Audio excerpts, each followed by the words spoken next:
नमस्कार. मी professor doctor Jaywant Tingale, अर्थशास्त्र विभाग प्रमुख ND पाटील कॉलेज मलकापूर, अध्यक्ष अर्थशास्त्र अभ्यास मंडळ आणि सदस्य अकॅडमिक काउन्सिल शिवाजी विद्यापीठ कोल्हापूर. यूट्यूबवरती महात्मा गांधींच्या विविध विचारावरती 100 व्याख्यानं देण्याचा संकल्प मी केलेला आहे. आजचं हे 79वं व्याख्यान आहे. महात्मा गांधींनी जी विविध पुस्तकं लिहिलेली आहेत, त्या पुस्तकामध्ये जे विविध विचार मांडलेले आहेत, त्या प्रत्येक विचारावरती एक व्याख्यान यूट्यूबवरती मी घेतो आहे आणि आजचं हे 79वं व्याख्यान आहे. गांधींनी माझ्या स्वप्नातील भारत या नावाचे एक पुस्तक लिहिलेलं आहे. या पुस्तकात भारताकरता माझी योजना हा 10 क्रमांकाचा एक लेख त्यांनी या पुस्तकात लिहिलेला आहे. त्या लेखाची माहिती आजच्या लेक्चरमध्ये व्याख्यानात आपण घेणार आहोत. गांधींनी या पुस्तकात माझ्या स्वप्नातील भारत या पुस्तकात भारताकरता माझी योजना या लेखामध्ये चरख्याचं आणि ग्रामोद्योगाचं महत्त्व विशद केलेलं आहे. गांधी असं म्हणतात की जो माणूस भुकेलेला आहे, उपाशी आहे, तो सर्वप्रथम दुसऱ्या कशाचाही विचार करत नाही. तो आपली भूक कशी भागेल, भूक कशी शमवता येईल याचाच विचार करतो. भाकरीच्या एका तुकड्यासाठी तो स्वतःच्या स्वातंत्र्याचाही त्याग करील असं गांधी म्हणतात.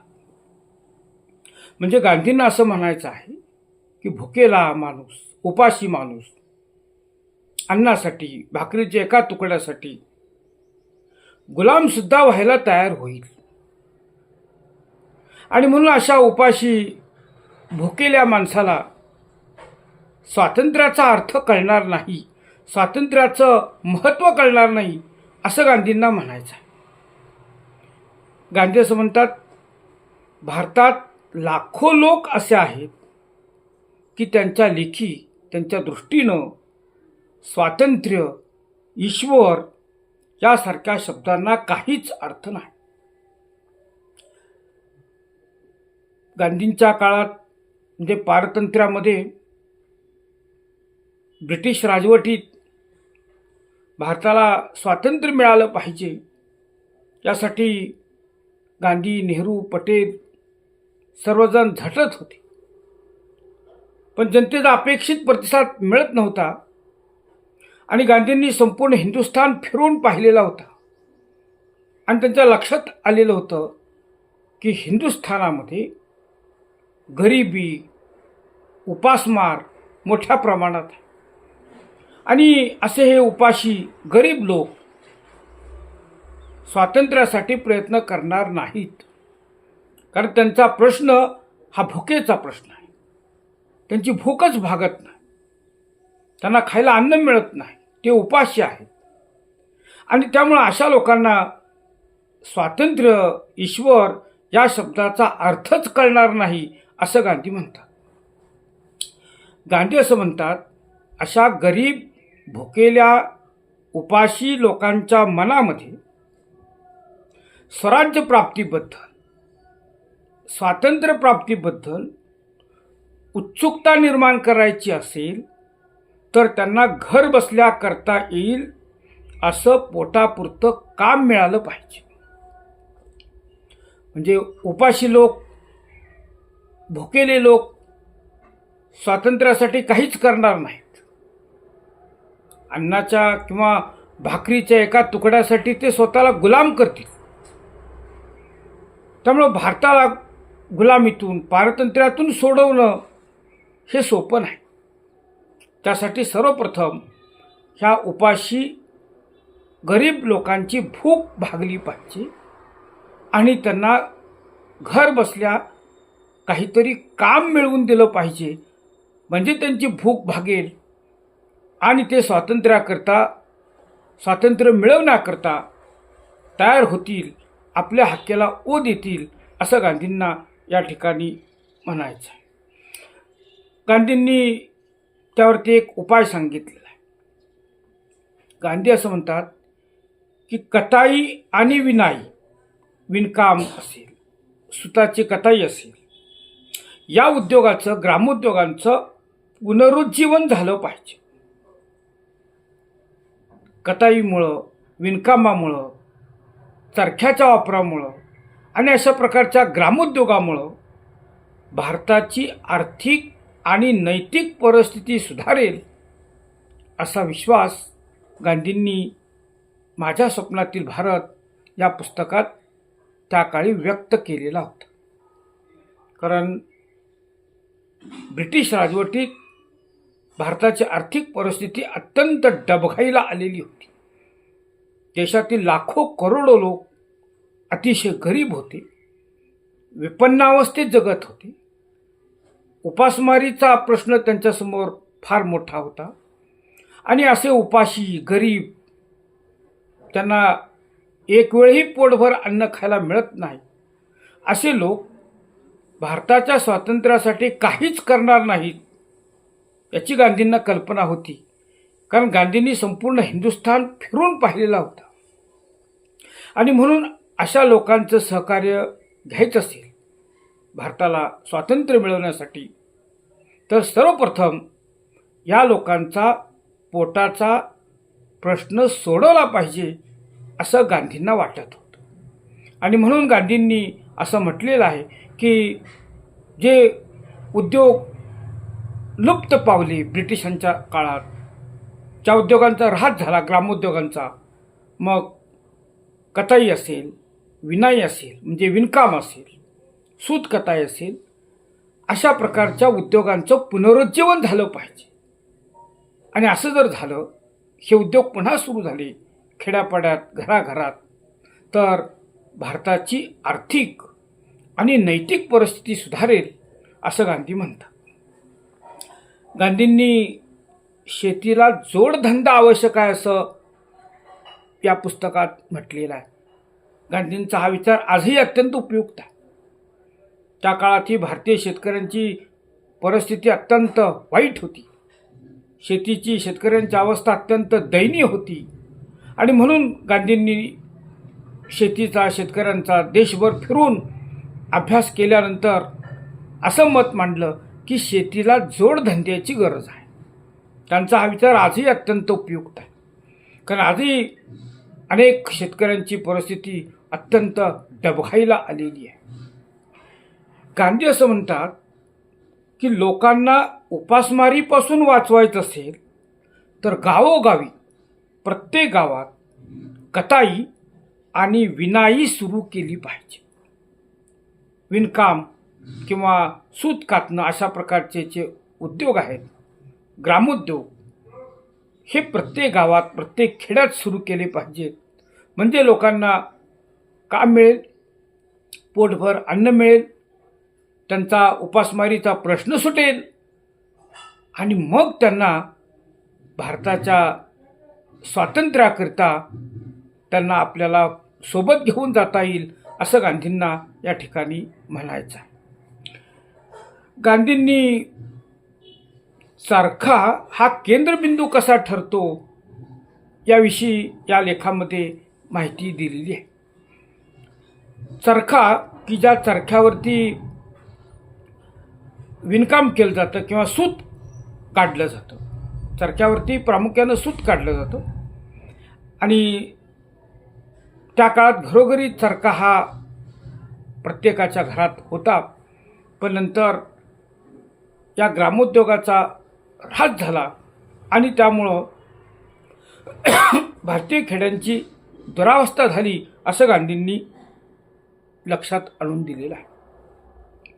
गांधी असं म्हणतात, आमच्या गरिबीला दूर करण्याची अमोघ शक्ती चरख्यात आहे. चरखा म्हणजे चरख्यावरती सूत काढलं जातं, तो व्यवसाय, ग्रामोद्योग. आणि हा जो ग्रामोद्योग आहे, हा जो चरखा आहे, तो प्रत्येकाच्या घरी असला पाहिजे असं गांधी म्हणतात.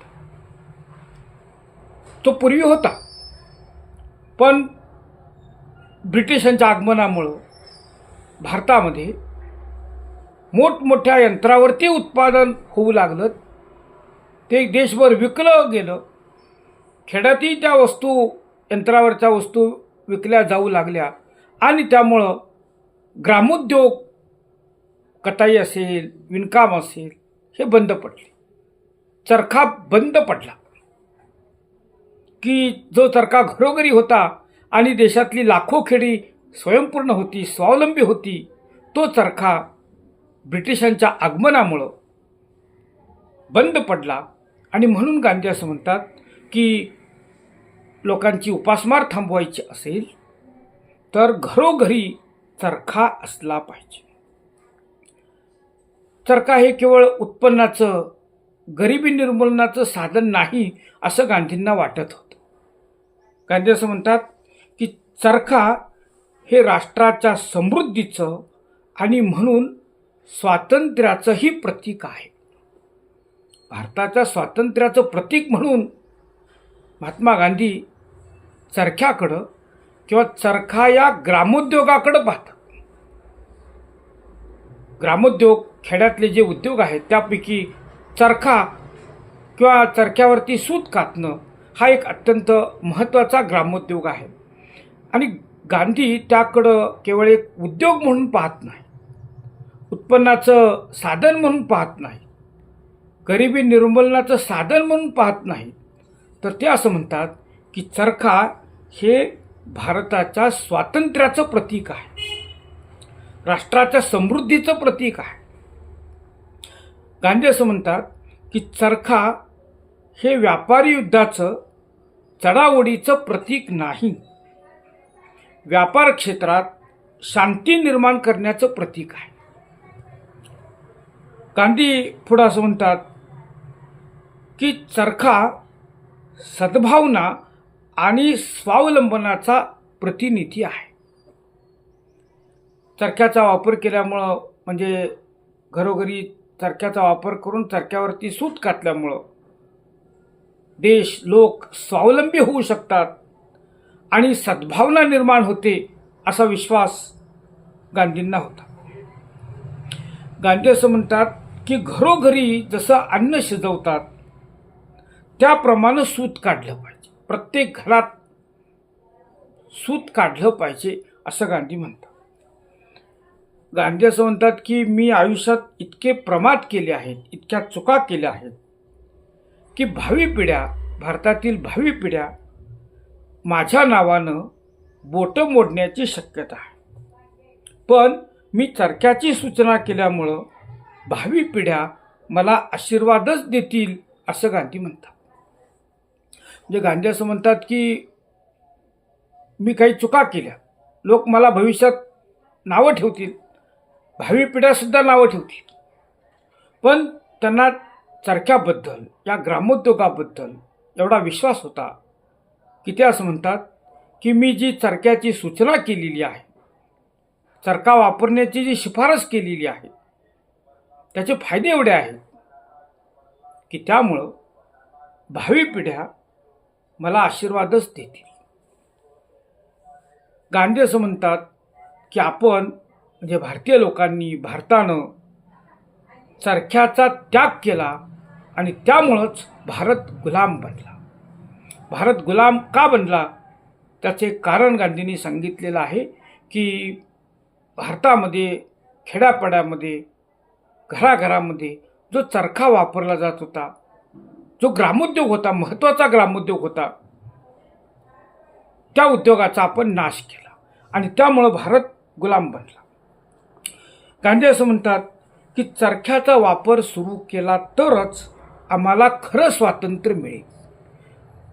सर्वांना माहिती आहे की गांधी, नेहरू भारताच्या स्वातंत्र्यासाठी झटत होते, पण त्या काळामध्ये भारताच्या खेड्यात राहणाऱ्या लोकांची संख्या 80-90% जास्त होती आणि या ग्रामीण भागातील लोकांचं, गावकऱ्यांचं, ग्रामस्थांचं, खेड्यातील लोकांचं सहकार्य घेतल्याशिवाय भारताला स्वातंत्र्य मिळणं शक्यच नव्हतं हे गांधींना माहीत होतं. पण खेड्यात राहणाऱ्या एकूण लोकसंख्येपैकी 70 ते 80% लोकसंख्या गरिबी दारिद्र्यात जीवन कंठत होती आणि उपासमारीशी सामना करत होती. आणि त्यांचा उपासमारीचा प्रश्न सुटवल्याशिवाय हे लोक भारताच्या स्वातंत्र्य चळवळीत उतरणार नाहीत हे गांधींना माहीत होतं. आणि म्हणून गांधींनी त्यांच्या उपासमारीचा प्रश्न सोडवण्यासाठी, त्यांच्या हाताला काम देण्यासाठी चरख्याची शिफारस केलेली होती. गांधींनी मोठ्या यंत्रोद्योगांना विरोध केलेला आहे, कारण त्यामुळं बेकारी निर्माण होते असं निरीक्षण गांधींचं होतं. ते असं म्हणतात की अगदी निव्वळ फुरसतीच्या वेळी, काही काम नसताना सुद्धा, निवांत असताना लोक सूत काढलं तरी भारताची वस्त्राची संपूर्ण गरज भागवू शकते. गांधींच्या काळात आणखी एक ब्रिटिश राजवटीत प्रश्न होता, तो म्हणजे वस्त्रांची टंचाई. लोकांना वस्त्र पुरेशी मिळत नव्हती, कापडाची टंचाई. त्यावरती गांधींनी उपाय सांगितलेला आहे की घरोघरी प्रत्येकानं चरखा वापरला पाहिजे, चरख्यावरती सूत काढलं पाहिजे. आणि अगदी फुरसतीच्या वेळी, काही कामधंदा नसताना, निवांत असताना जरी प्रत्येकानं घरात सूत काढलं तरी संपूर्ण भारताची वस्त्राची किंवा कापडाची गरज भागेल असं गांधी म्हणतात. गांधींनी या लेखामध्ये, माझ्या स्वप्नातील भारत या पुस्तकामध्ये चरख्याचं महत्त्व स्पष्ट केलेलं आहे. ते असं म्हणतात की चरखा हा सामान्य लोकांच्या आकांक्षांचं प्रतीक आहे. चरखा हे पूर्वी ग्रामीण लोकांच्या उत्पन्नाचं जोड साधन होतं, जोडधंदा होता. चरखा हा विधवांचं आश्रयस्थान होता. चरख्यामुळं पिंजण, पेळू, टाणा करणं, खळ लावणं, विणकाम, रंगाई अशी अनेक कामं मिळतात. सुतार लोहारांनाही काम मिळतं. म्हणजे चरख्याचा वापर केल्यामुळं फक्त एकाच व्यक्तीला काम मिळत नाही, कारण साधारणपणे चरख्यावरती सूत काढलं जातं आणि नंतर या सुतापासून कापड तयार केलं जातं. पण त्यावरती बऱ्याच प्रक्रिया कराव्या लागतात. म्हणजे पिंजण आहे, पेळू आहे, टाणा करणं, खळ लावणं, विणकाम करणं, कापडाला रंग देणं, अशा अनेक कामं त्यामुळे निर्माण होतात आणि अनेक लोकांना रोजगार मिळतो. सुतार आणि लोहारांनाही काम मिळतं असं गांधी म्हणतात. गांधी म्हणतात चरख्याच्या भरवशावर, चरख्याच्या जोरावर भारतातील 7 लाख खेडी स्वावलंबी वृत्तीनं जगत होती. म्हणजे भारत पूर्वी स्वावलंबी होता. भारतामध्ये यंत्रोद्योग अस्तित्वात येण्यापूर्वी, विदेशी वस्तू भारतात येण्यापूर्वी आणि शहरामध्ये मोठ्या यंत्रावरती, मोठ्या कारखान्यात जी वस्तुनिर्मिती होत होती, त्या वस्तूच्या निर्मितीमुळं हा ग्रामोद्योग बंद पडला. पण त्यापूर्वी, म्हणजे यंत्रावरती वस्तू तयार होण्यापूर्वी भारतात 7 लाख खेडी केवळ चरख्यामुळं, या ग्रामोद्योगामुळं स्वावलंबी वृत्तीनं जगत होती. चरख्याचा वापर बंद झाल्यानंतर तेलघाणी आणि इतर ग्रामोद्योगांचाही नाश झाला. म्हणजे केवळ चरखाच बंद झाला असं नाही, चरख्यावरती सूत कातणंच बंद झालं असं नाही, तर चरखा बंद झाल्यामुळं, हा मुख्य ग्रामोद्योग बंद झाल्यामुळं तेलघाणी आणि खेड्यातील इतर ग्रामोद्योगांचाही नाश झाला. नवीन धंदे निर्माण झाले नाहीत. त्यामुळं ग्रामीण लोकांची उत्पादक प्रतिभा आणि प्राप्ती नष्ट झाली असं गांधी म्हणतात. भारतातील ग्रामीण लोकांना जर समृद्ध व्हायचं असेल तर चरखा आणि त्याच्याशी संबंधित प्रक्रियांचं पुनरुज्जीवन झालं पाहिजे असं गांधी म्हणतात. त्या काळात गांधींनी हा उपाय सुचवलेला होता की लोकांची गरिबी, बेकारी दूर करायचं असेल लोकांना आणि संपूर्ण राष्ट्रालाच समृद्ध बनवायचं असेल तर चरख्याचा वापर पुन्हा केला पाहिजे आणि चरख्याशी संबंधित जे इतर व्यवसाय आहेत ते व्यवसाय ग्रामोद्योग सुरू झाले पाहिजेत असा अतिशय महत्त्वाचा उपाय गांधींनी त्या काळच्या दारिद्र्याच्या प्रश्नावरती, उपासमारीच्या प्रश्नावरती, बेकारीच्या प्रश्नावरती सुचवलेला होता. गांधी असं म्हणतात, निस्वार्थ बुद्धीनं बुद्धिमान लोकांनी चरख्याचा संदेश गावोगावी पोहोचवला पाहिजे. निस्वार्थी बुद्धीनं. आणि जे बुद्धिमान लोक आहेत त्यांनी चरख्याचं महत्त्व गावागावात जाऊन पटवून दिलं पाहिजे असं गांधी म्हणतात. गांधी असं म्हणतात, ग्रामीण लोकांच्या निस्तेज डोळ्यात पुन्हा आशा आणि प्रकाशाचे किरण दिसू लागतील अशा जिद्दीनं, एकाग्रतेनं काम करावं लागेल. यामुळं नकळत एक शांततामय क्रांती आपोआप घडून येईल असं गांधी म्हणतात. गांधींनी शांततामय क्रांतीचा पुरस्कार केलेला होता. ती कशी घडून येईल तर घरोघरी चरख्याचा वापर केल्यामुळं. चरख्यावर सूत कातणं हा एक अतिशय महत्त्वाचा अशा प्रकारचा ग्रामोद्योग होता की त्या ग्रामोद्योगावरती अनेक छोटे छोटे व्यवसाय अवलंबून होते. आणि अशा प्रकारे चरख्यावर सूत काढण्याचा व्यवसाय, ग्रामोद्योग जर घरोघरी खेड्यापाड्यात सुरू झाला तर लोकांची प्रगती होईल, दारिद्र्य नष्ट होईल, लोकांच्या उत्पन्नात वाढ होईल.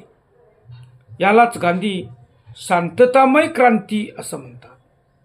आणि अशा प्रकारची शांततामय क्रांती चरख्यामुळं, ग्रामोद्योगामुळं होईल असा विश्वास गांधींनी या लेखामध्ये व्यक्त केलेला आहे. गांधी असं म्हणतात की खादी म्हणजे चरख्यापासून सूत काढून जे खादीचं कापड तयार केलं जातं, गांधींनी खादीचं कापड लोकप्रिय केलं. आजही खादीचा वापर करणारे बहुसंख्य लोक आपल्या देशात आहेत.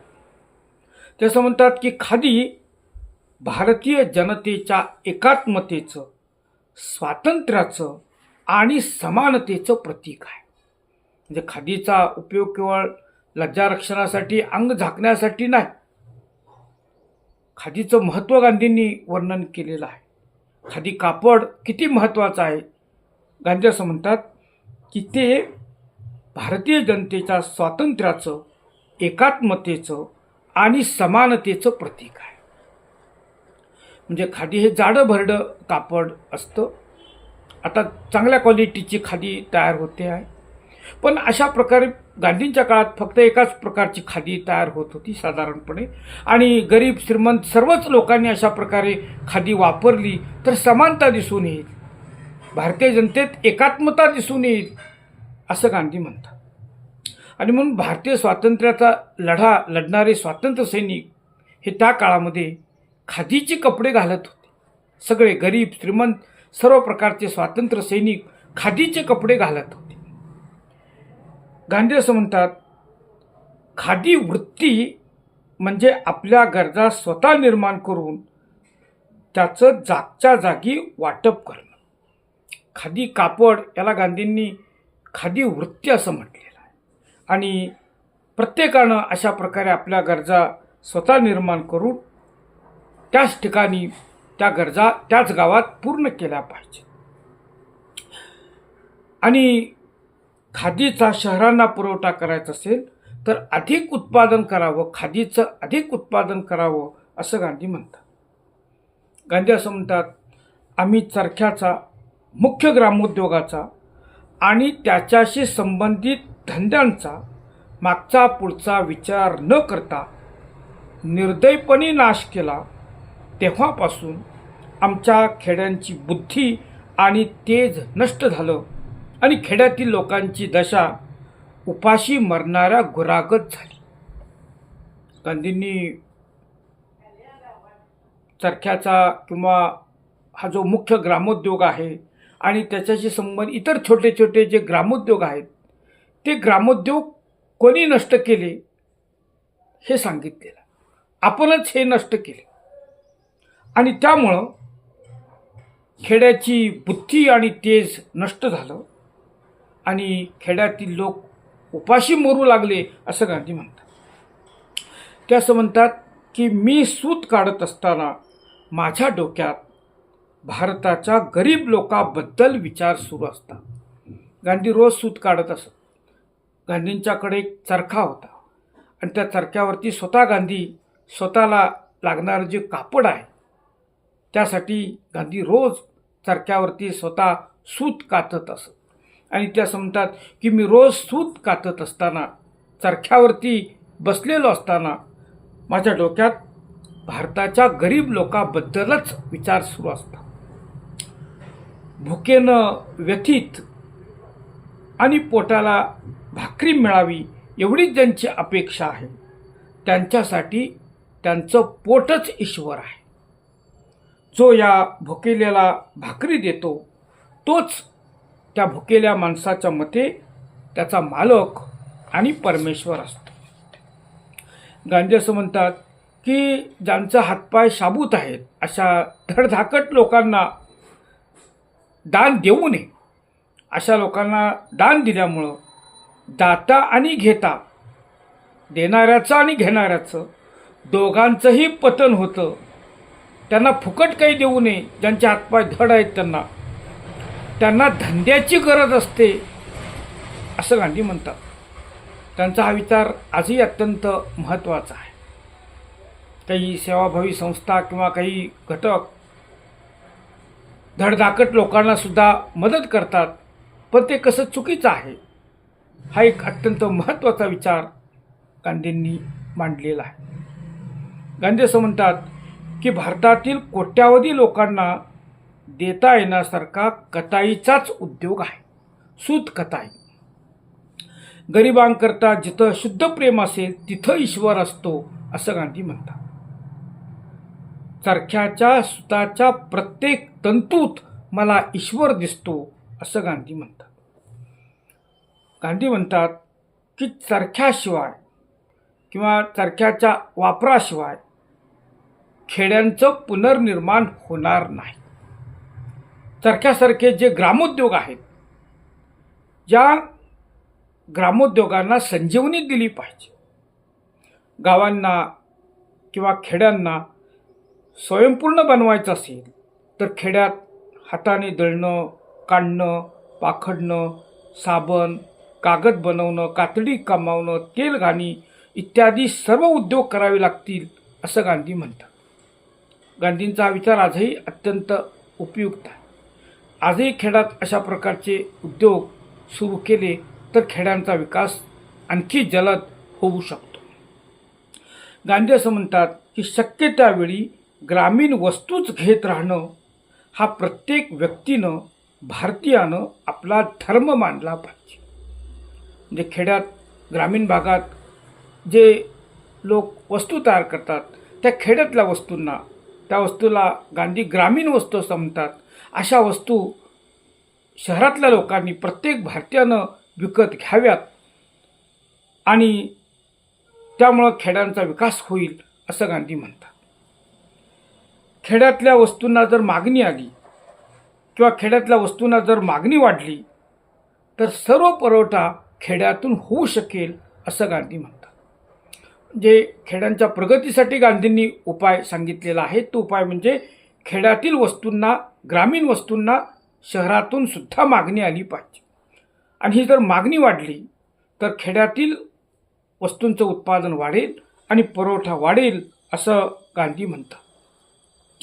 गांधी म्हणतात गावाबद्दल, खेड्याबद्दल आम्ही सहानुभूतीपूर्वक विचार केला आणि आम्हाला ग्रामीण जिन्सा, ग्रामीण वस्तू आवडू लागल्या तर यंत्रनिर्मित वस्तू आम्हाला आवडणार नाहीत आणि त्यामुळं आमच्यात राष्ट्रीय भावना उफाळून येईल असं गांधी म्हणतात. म्हणजे गांधी असं म्हणतात की यंत्रनिर्मित वस्तू वापरल्यामुळं अर्थातच खेड्यातल्या वस्तूंना मागणी येत नाही, पण आम्ही जर खेड्यातल्या वस्तूंना मागणी केली तर आम्हाला यंत्रनिर्मित वस्तू आवडणार नाहीत आणि त्यामुळे आमच्यामध्ये राष्ट्रीय भावना उफाळून येईल असं गांधी म्हणतात. जिथं गरिबी, उपासमार, आळस, बेकारी असणार नाही, तो आदर्श भारत, असं आदर्श भारताचं चित्र गांधींनी या लेखामध्ये रंगवलेलं आहे. सोप्या अवजारांचा खेड्यातील लोक सहज उपयोग करू शकतात. म्हणजे खेड्यात उत्पादन करायचं असेल, वस्तू निर्माण करायचं असतील, खेड्यात ग्रामोद्योग सुरू करायचे असतील, तर अवजारांचा उपयोग केला पाहिजे. छोटी छोटी अवजारं वापरली पाहिजेत आणि अशी छोटी अवजारं खेड्यातील लोक सहज वापरू शकतील असं गांधी म्हणतात. आणि अशा अवजारं बिघडली तर ती सहजपणे ते दुरुस्तही करू शकतात. त्यामुळं ग्रामोद्योगाला अभिनंदनीय गती मिळेल असं गांधी म्हणतात. त्या समजतात की ब्रशनं दात घासण्याऐवजी कडुनिंब, बाभळीच्या काडीचा उपयोग करावा, कारण ब्रशचं उत्पादन हे शहरात यंत्रावरती होत होतं. आणि म्हणून गांधी असं म्हणतात की यंत्रावरच्या वस्तू वापरण्याऐवजी खेड्यातल्या जिन्सा आपण वापरल्या पाहिजे. त्यांनी सरकारचं कर्तव्य याविषयी लिहिलेलं आहे. ते असं म्हणतात की देशातील कापडाची, वस्त्राची टंचाई दूर करण्यासाठी सरकारनं गावकऱ्यांना आवश्यक तेवढा कापूस आणि सरकी मूळ किमतीला द्यावी, अवजारं द्यावी. आणि यामुळं कापडाची वाण, कापडाची टंचाई पूर्णतः दूर होईल. गावांची पाहणी करून त्या गावात गावकऱ्यांना आवश्यक असणाऱ्या वस्तू तयार कराव्यात. घाणीचे तेल, हातकागद, खेळणी, निर्जीव खेड्यांना यामुळं संजीवनी मिळेल असं गांधी म्हणतात. आणि शहरी गारजा भागवण्याची सुप्त शक्ती खेड्यामध्ये आहे याची जाणीवही खेड्यांना होईल. तर अशा प्रकारे आजच्या गांधी विचार या 79व्या भागात आपण माझ्या स्वप्नातील भारत या पुस्तकात गांधींनी भारताकरता माझी योजना या शीर्षकाचा जो लेख लिहिलेला आहे आणि त्या लेखामध्ये चरख्याचं, ग्रामोद्योगाचं जे महत्त्व स्पष्ट केलेलं आहे त्याची माहिती आपण घेतली. भारतीय लोकांना, खेड्यातल्या लोकांना, गरीब लोकांना, उपाशी लोकांना भारताच्या स्वातंत्र्य चळवळीत आणायचं असेल तर सर्वप्रथम त्यांचा उपासमारीचा प्रश्न सोडवला पाहिजे आणि त्यासाठी प्रत्येक खेड्यात छोटे छोटे ग्रामोद्योग सुरू केले पाहिजेत, चरख्याचा वापर केला पाहिजे, हे गांधींनी या ठिकाणी स्पष्ट केलेलं आहे. गांधींचा हा विचार अत्यंत महत्त्वाचा आहे आणि त्या दृष्टीनं विशेष प्रयत्न झाल्यानंतर मग भारताला 1947 साली स्वातंत्र्य मिळालं. अगोदर लोकांची भूक भागली पाहिजे, त्यांना फुकट काही देऊन चालणार नाही. धडधाकट लोकांना, त्यांचे हातपाय शाबूत आहेत, अशा लोकांना काम दिलं पाहिजे, असा अतिशय महत्त्वपूर्ण विचार गांधींनी या लेखामध्ये मांडलेला आहे. पुढच्या 80व्या भागात गांधींच्या आणखी एका विचाराची माहिती घेतली जाईल. तोपर्यंत नमस्कार, धन्यवाद.